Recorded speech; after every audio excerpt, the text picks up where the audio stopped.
Alright guys, so why don't we just jump right into this, huh?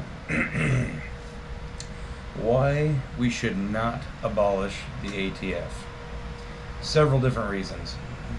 Probably the most prominent one is it won't solve anything. So the biggest, as far as firearms are concerned, the biggest job of the ATF is to enforce the National Firearms Act and to help create guidelines or translations or different variables dealing with firearms and how they come out now and how the National Firearms Act can be applicable to said firearms that are coming out nowadays. You see them bouncing back and forth on the pistol braces, stabilizer fins, and all this and that. The honey badger, something like that. None of that will change if we abolish the ATF. All those responsibilities will simply transfer over to the FBI or to Department of Homeland Security or some other agency or some other alphabet. Alright, it doesn't matter. Okay, abolishing the ATF will accomplish absolutely zero. But abolishing the National Firearms Act will completely change everything and fix a majority of the problems that we have right now as constitutional sovereign citizens of the United States. And so,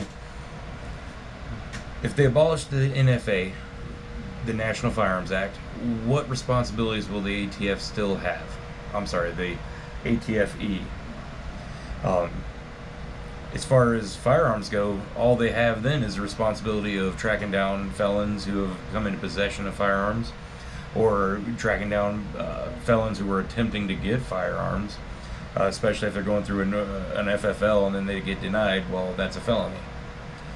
People who lied on their forms, okay, now that the ATF has actual legislative jobs to do. This is what they were tasked and originally created for doing, is to enforce these kind of laws.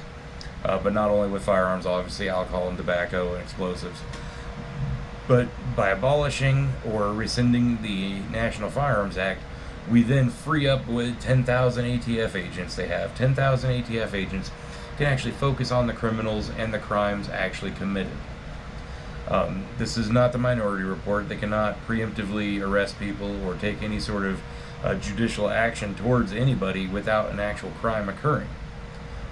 They've gotten away with it with going with the asset forfeiture and conspiracy and stuff like that, but their primary goal should not be to be trying to translate and invent new translations for different stuff that is coming out now. Ghost guns don't exist, no such thing.